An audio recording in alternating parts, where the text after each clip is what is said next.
So I'm replacing the door handle on my '06 GMC Sierra.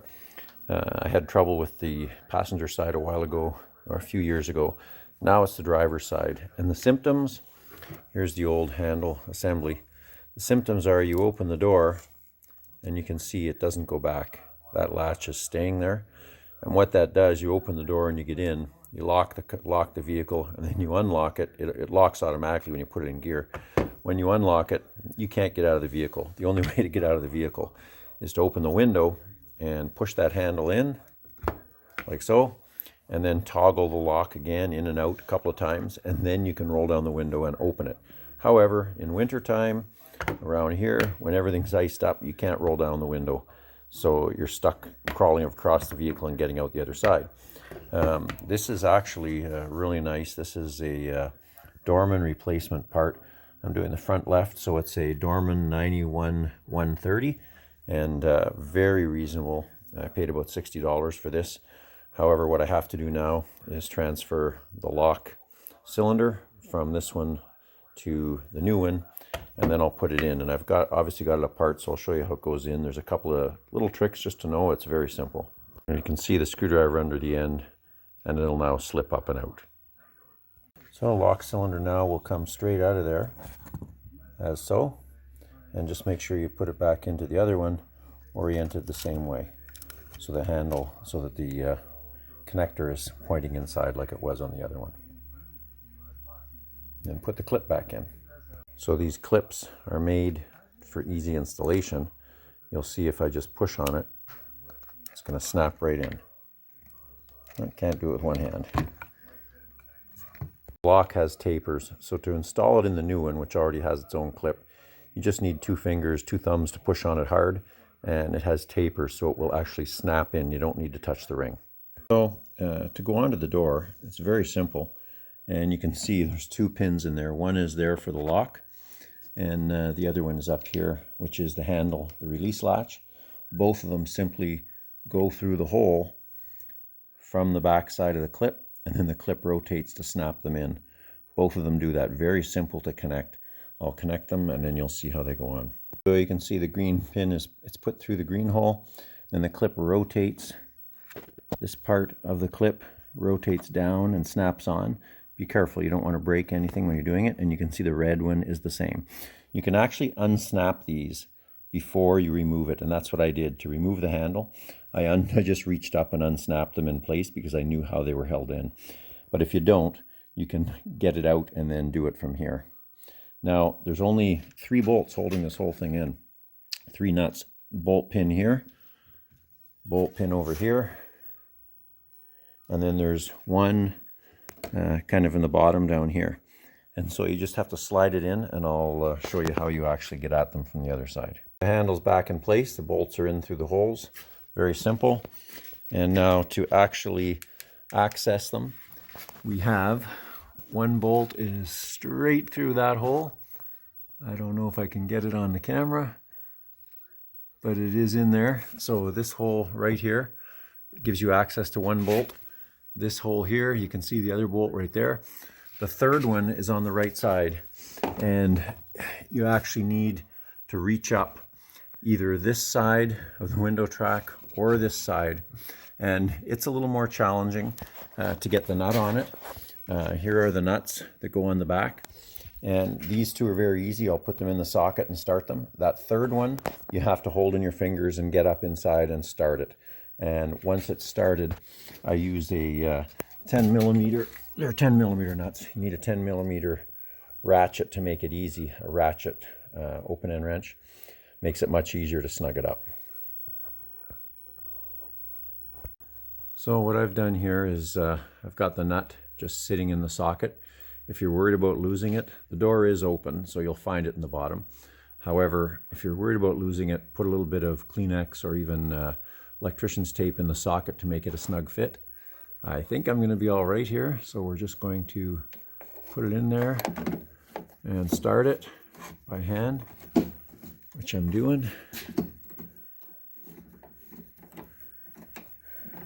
So it's on.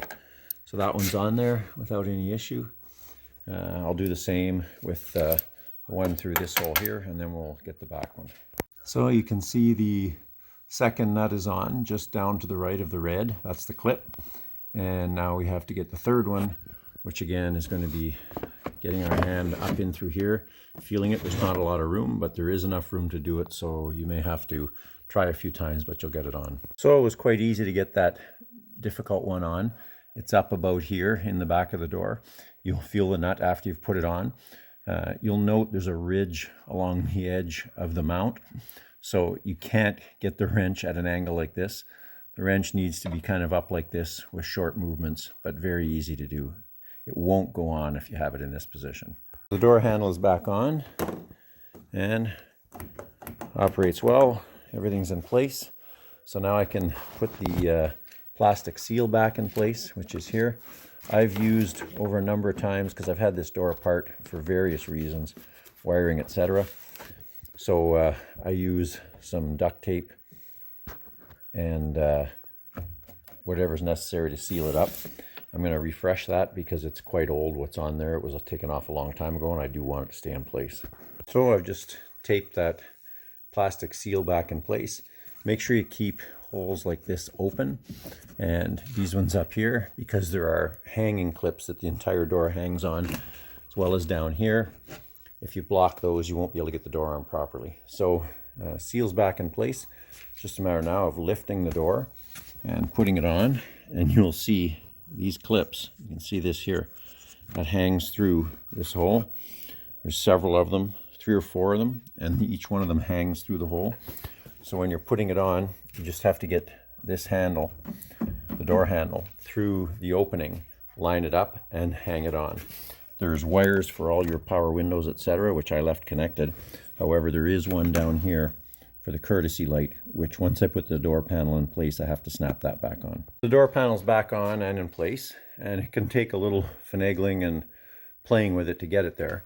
You can tell when it's in the correct place. You can see the hole right here. That's where one of the bolts that hold the panel in place goes. This is your slider for your lock. It goes back and forth, and it's actually in a little snap track there, which could come out and make sure that's back in place before you put the panel on. The door handle will slide through easily. There's a cover. You can see the whole thing. There's a plastic cover that's going to snap on here now. It just snaps in, and that makes it easy to get the door off and on. One torque screw here, one torque screw over there, and then another bolt just under here. So there's only 2 bolts and 2 torque screws, and that's basically holding the whole panel on. And once the panel's on, there's a little snap cover here.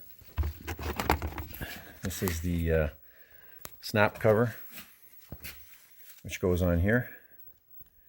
And it's again just got those speed clips that snap in and a hook to go over the bottom. Very easy to put that on and very easy to snap this in place. So the plug over here, I had said it was a torque screw. It's actually just one of these plastic push clips. You push that in and it's in place. And now this is in, it just snaps back in quickly. Now I'm going to put the lock back on, and the lock just slides over there. There's a hole in the back for the pin to sit in, and it just slides over top and snaps on. Like so. Here we go. So that's on. And you can see it just slides in there. This whole thing just pops out when you're removing.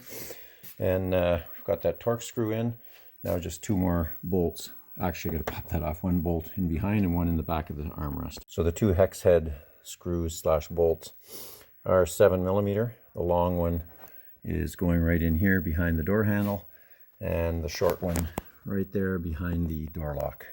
So there's the new door handle, and everything's working and the lock works. And cycle your electric locks if you have them to make sure you have everything right, which I did, and it opens just fine. So hope that helps somebody out changing these. Many GMs have the same handle and are replaceable with that Dorman number. Really nice to be able to get out of the door again. Once that problem starts, it's a pain in the butt. If you like the video, please like it and think about subscribing to help out. Thanks a lot.